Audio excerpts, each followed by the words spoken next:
Hello, this is One Prince. I'm your host for this episode of Able Pathways. To join in on the conversation, please visit the Able Pathways channel on Little Arena. The address is www.littlearena.com/Able Pathways. There you can chat with a community of hosts, guests, and listeners. Listen to or download episodes. Suggest ideas or topics you would like to hear about. Let us know what you think.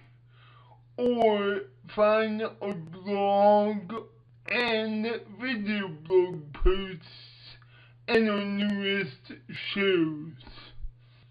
You are on the road to independence. Able Pathways is here to help you navigate the journey. Hello, everyone, and welcome to tonight's show. Tonight we feature Zach Fenell. How do you prefer to be called? Zach is good. Okay. Zach is a freelance writer out of Cleveland, Ohio. And for all of you Blueberry fans, do you know him? You met him? Let's get back to being serious. Zach, can you tell us a bit about yourself and we can go from there? Sure, no problem. I guess we'll first kind of talk about my disability. I was born with a mild case of cerebral palsy, and so that kind of helped drive me to get into writing because athletics wasn't, like, I was always into baseball and stuff, and my parents were over concerned about me, so they didn't let me play baseball or play athletics, so I really I eventually got into writing because I was good at it from just English class, and then I just decided I wanted to make something out of it, so I started writing, and then as I wrote, I just wrote about sports, then I kind of got bored with that and wanted to do more, and I was on my student newspaper in high school and college. I was to a point where in college, my last 2 years, I was editor-in-chief of our student newspaper. And there is really where I found an outlet to talk, really I wrote articles about my disability and how it affected me, and that kind of started the whole thing about writing about disabilities, and write for various places around the web, and I like to do articles interviewing individuals with, CP, so it's a pleasure to be interviewed. And also, I recently released my book Off Balance, which is available on the Kindle and Nook, and explores how having a mild case cerebral palsy affected me socially as a teenager growing up. Okay, where did you go to college? Notre Dame College of Ohio. It's in a suburb near Cleveland called South Euclid. Okay, alright, so let's first talk about your book. What made you write that, and how do you go into it? Well, what made me write it was, it was my senior year of college, and I was really kind of like, I knew when I graduated I wanted to freelance write, but the exact details of it I wasn't sure, and I just remember one day after I handed in, I had a music theory class, and the professor had Sister Carita, actually had her a few years previously for a intro to theology class. I wrote some reflection papers that were like really, deep and reflect, so she got to know me and, and I just remember handing in my paper and, she looked down up at me and she said, you are an inspiration to anyone who has to overcome any kind of obstacles or challenges. And I never really, and it kind of took me back. It was very humbling, very flattering. It was also something that took me back because I never even saw myself as inspiration or anything. Like, with my CPA, it's just like whatever obstacles or whatever I had dealt with, it's always been, that's just what I've had to do. That's life. It's not anything inspirational. And when she said that to me, it kind of got me thinking, and eventually it kind of led me to this, the idea of a book for maybe more people could get, could get something if I get something else out of my story if I share it. So that's where the idea to write the book came from. And how I went about it is I just sat down at my laptop one day and just started typing. And actually, I went through, I got through like 30 or 40 pages, and I was reading back through it, starting to edit it, and I'm like, this isn't very good. It actually, it pretty much, I thought, like, this is not good. I pretty much, just kind of, delete, I started a new Word document and started over, and, it took me a couple of drafts. I think I went through 4 or 5 drafts before I came up with what's finally out there. But it was just doing the Word document, and then, and then just doing research to find out, what I need to do to get it published, what the different avenues were, what the different avenues are. I know one book that really helped me in, just getting through the process and figuring everything out was a book called Publishing and Marketing Realities for the Emerging Author by Christine Rose. It was something I found her through Twitter, and I found it on one of her tweets. She suggested it to me, and it was extremely helpful. So, reading that and just doing other research, whether it was, connecting with published individuals on LinkedIn or talking to a couple of my old professors at college. They knew people who published. So, so they hooked me up with them, and I met and I talked to them. So I was just doing my due diligence with research and just writing, and, just sitting down and writing. That's how, I went about doing it.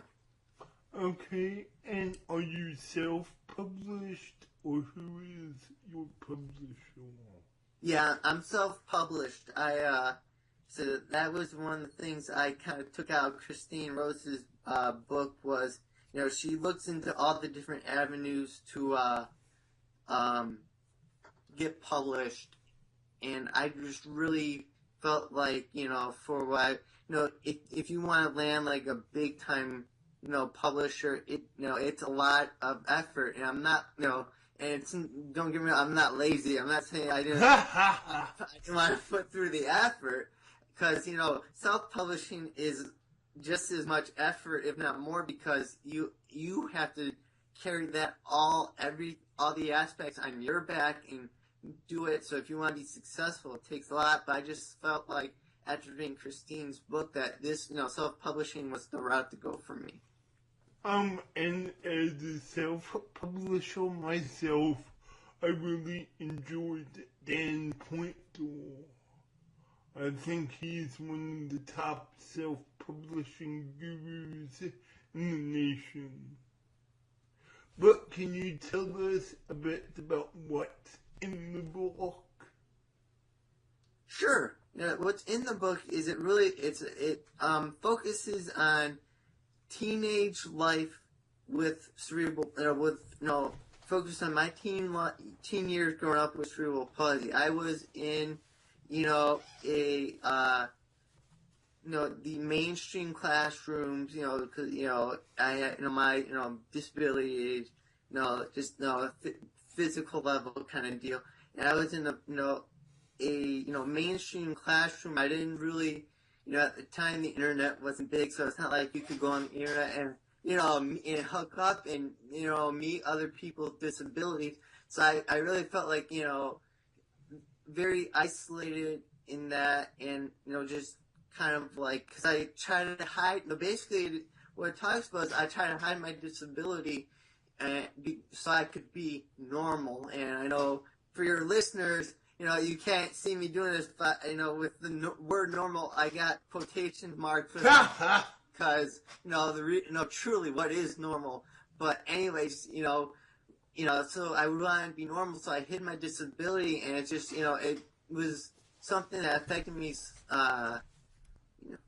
just with a lot of self-confidence. And, I talk about, everything in there from, really, my first crush and how, having CP affected my self-confidence with girls, to, just, finding, how CP, helped me, to, just to just different things, like how I handled my classroom accommodations. For instance, I always wanted to do this, to be normal. I always wanted to do the stairs or whatever at school with all my classmates and stuff. But my parents would be, again, concerned for my safety, said, no, it'd be better if you take the elevator. So, so that's an issue I discuss in my book. And I say, my first, having my first crush, just in general, how I felt awkward to my, how I try to hide my disability from my, high school peers, and how that created what I felt like was a really awkward aura in an atmosphere. And then, kind of so leads through, junior high and high school to college, where I finally realized, I need to do something, change my life, because high school graduation was a turning point for me. I just like, this isn't, I'm not living to my full potential. I'm not as happy as I could be. So I was just, becoming open about my disability and how I did that in college, or, and how I tried to use college as a second chance to make up for everything things I missed in high school. And so that's basically, what's in the book. Oh my. Can I tell you my favorite few jokes? You talked about normal. I'd like to tell people I am from the closest to normal you will ever be. Yeah. I'm from Bloomington. In Illinois, there's a community called Bloomington Normal. But let's get serious. Sorry, I like these corny jokes just to make people laugh. But what you're hitting upon is very, very important to the disabled community. Because even to this day, I feel like what you're describing does not exist, even for the disabled.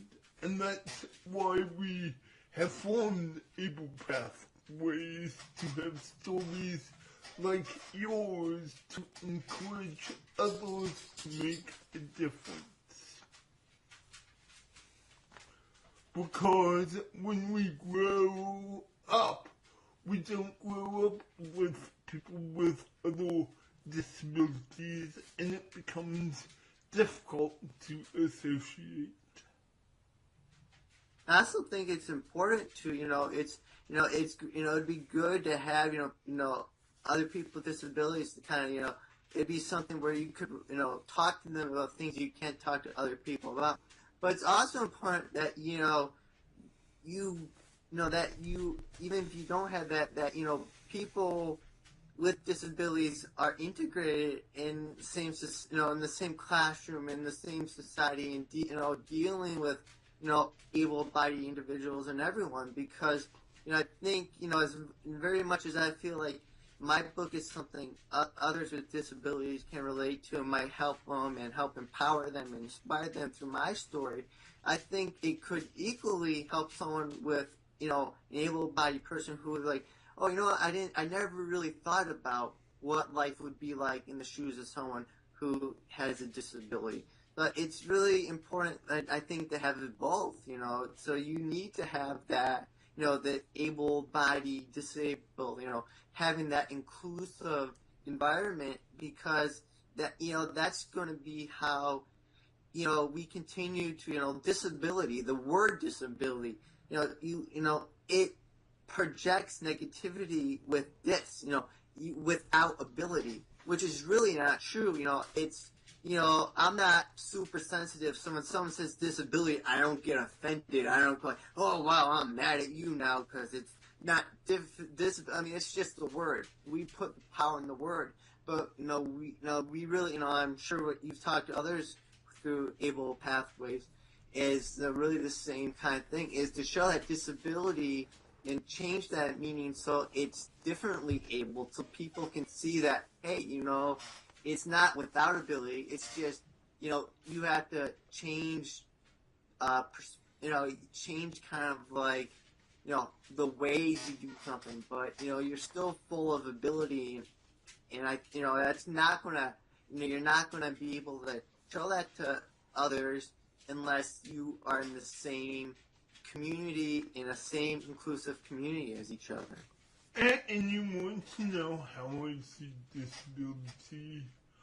Right now we are in phases, and we are in a new phase, in my opinion.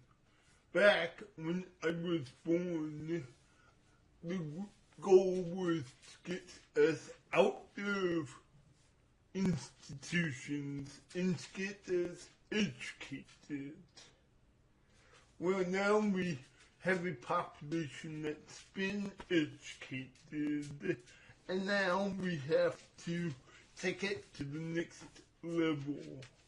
And I see us, I hate to say, forming a military, I hate to say, because if you see one disabled person in a career, in a lifetime, it's like a raindrop hitting a wall. But however, if we can get tons of us together, that wall will finally be broken down, because they know how to react to that. Most definitely. It's, it's just, it's, definitely. And that's something where, through my writing and with, with my book and with, the different articles I've published online, different interviews I've done with people with disabilities. I mean, that's something to me where I'm like, or even on Twitter, I always like to, at Zach Fenell, if any of your listeners want to follow me, Zachary, ZACHARY FENELL. Okay, new shameless marketing. Yeah, sorry about but yeah, with Twitter, that's one of the things where I'm always I'm always tweeting about disability, but I always try to think, I always include hashtags on my tweets, so because it seems like that helps to get more people to read it, because they'll search the hashtag and they'll find it. That's one of the things where I'm always looking to find, find a story where it's not just preaching to the choir. I'm preaching to use a cliche, preaching to the choir and preaching people who already know things about disability, things about disability, but really find a way and include hashtags. That's when I get it to a larger audience. Because as you said, if the more adapt people come to encountering disabled people, the more able they are going to be to effectively and appropriately,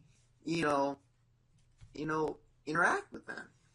I mean, and I know exactly what you're talking about, and this isn't something that I've talked about on a podcast yet. Can I talk about something for a few seconds, which goes along with what you're saying, preaching to the choir? Sure. I mean, so. No, I'm partly a CPA. I went to one of the top accounting colleges in the nation. I've gone on over 300 to 400 job interviews, and that's not exaggerating. But right now, all I can do is work for a special ed co-op in LaGrange. And don't get me wrong, I get paid excellently, and I'm definitely in the top 50% of wage earners in the United States. But what I'm saying is, if someone with CP, if all they can do in the CPA is work for a special ed co-op or work for a disabled agency, that's all we are doing is preaching to the choir. Okay, I will get off my soapbox. No.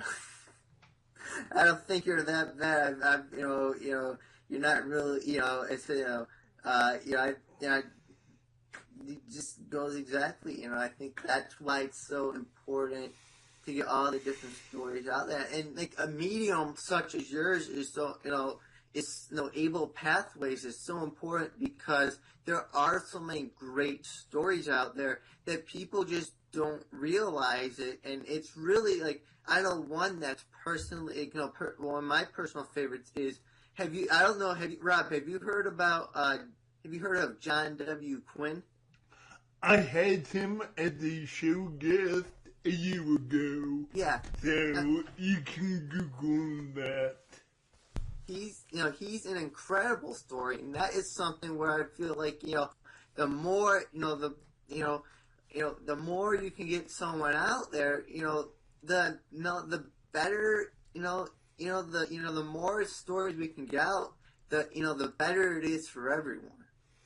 And I will go on to give you my philosophy about that. Again, I want to do some public speaking, and I presume you want to do some public speaking. I don't want people to pick up your book and say, wow, look at what Zach did.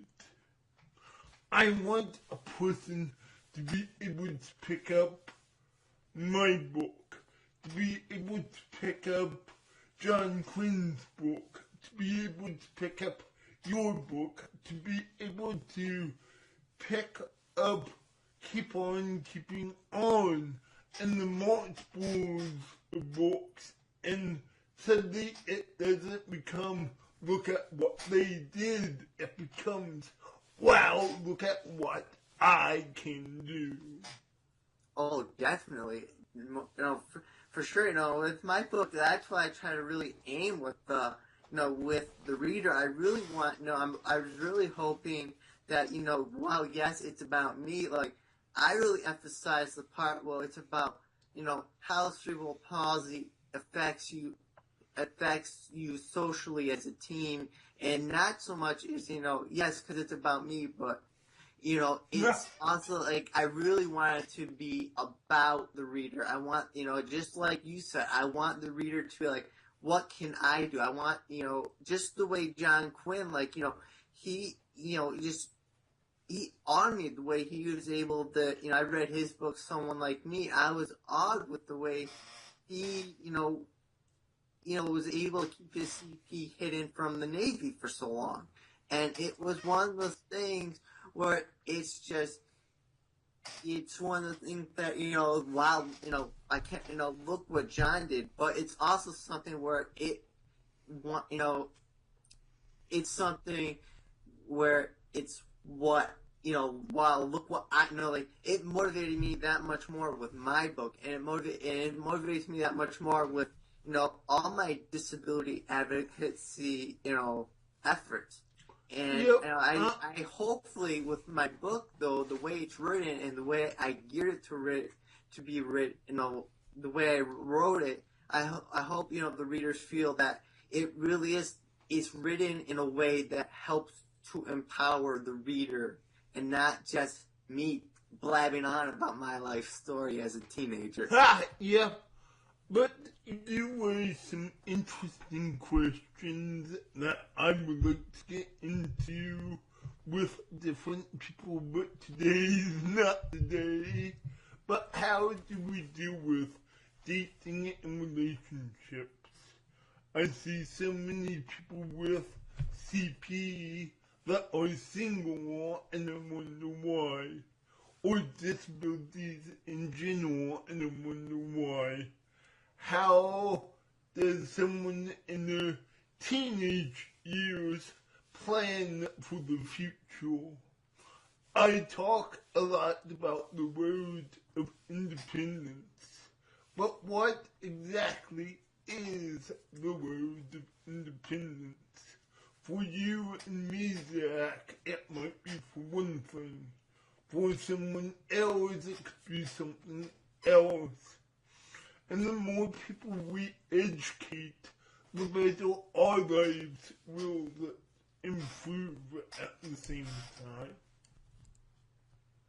Oh, for sure. And like, dating, it is like, I talked about in my book where, all the little things, one of the things I discuss in my, in Off Balance is how, okay, my, not so great coordination where, if I, it's like if I take a girl, it's like it's like I can't like just, without, worrying without a worry, just say, hey, I see a girl I like, let me go ask her out and then take her to a baseball game, and then because it's like, hey, you want something to eat, let me go get it because I need a rail to get up and down stairs, and so it's like it's not like something where I can just like hold a bunch of food in my hands and navigate the stairs at the same time. So it's one of those things where it is, it's like it's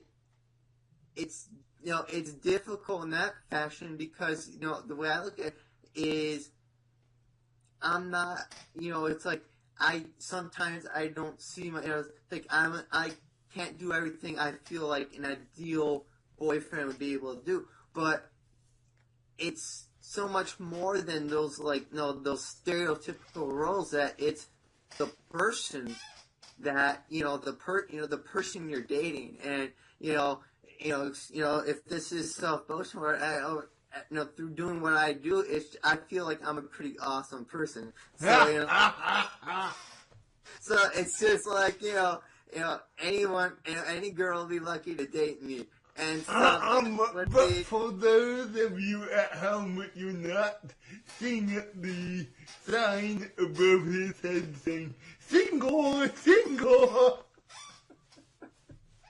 But so it's just one of those. No, it's just one of those things, but it is difficult too because I know that kind of getting off my writing a little bit and just talking about personal life, but why not? My book's about my personal life, so it all fits together. I was on eHarmony for a year.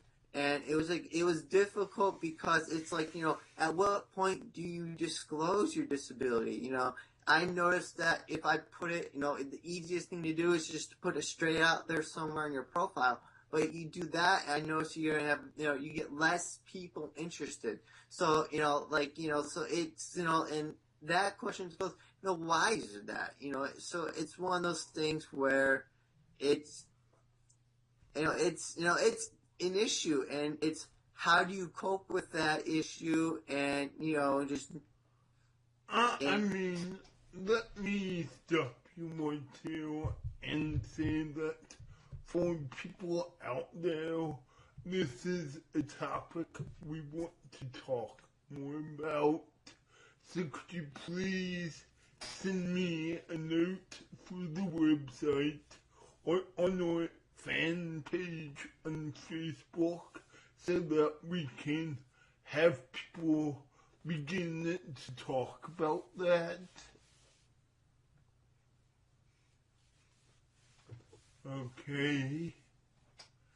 Any other questions? If not, I would like you to go ahead and plug your book one more time.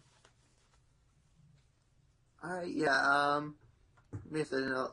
Off Balance, by Zach Fenell. It's available on the Amazon Kindle and Barnes & Noble Nook.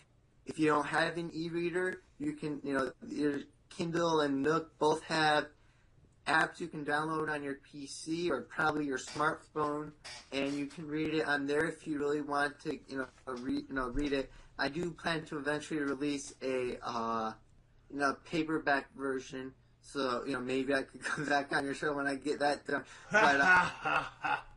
But yeah, with Off Balance, and again, I think it's something that a lot, I got really good feedback on it. I think it was something that a lot of people are going to enjoy. I know, I sent a copy to John Quinn, and he had some great things to say about it. He said it should be a must-read in every high school. So we talked about John's. I figured bring that up and just his praise for my book, and just to kind of get more idea of the discussion going on with my book, and if you want to learn more about it, the perfect place to do that would be I've set up a blog to correspond with my my book. So that's Off Balance, OFFBALANCED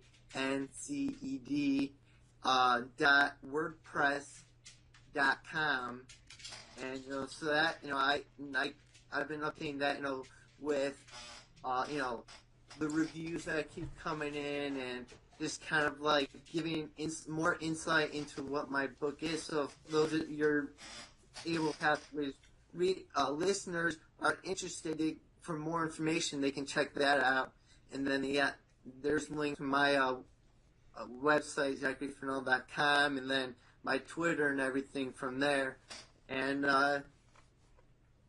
and again, it's not just for people with disabilities. I think people with disabilities will enjoy the read because they'll be able to relate to it, and hopefully inspire them in one way or another.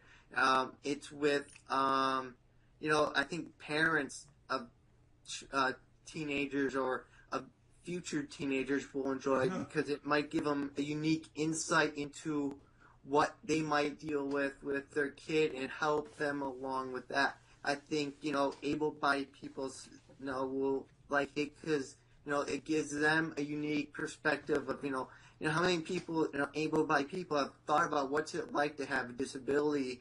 And so it's, it's one of those things where I think it's a perfect book for so many different demographics, so many people. There's different, each perspective, there's a different reason to enjoy it. And, so just, I feel like I'm rambling on, but basically, if you want more information, offbalance.wordpress.com would be a good place to go. Okay, Owlet, thank you very much for being our guest. Half an hour flies.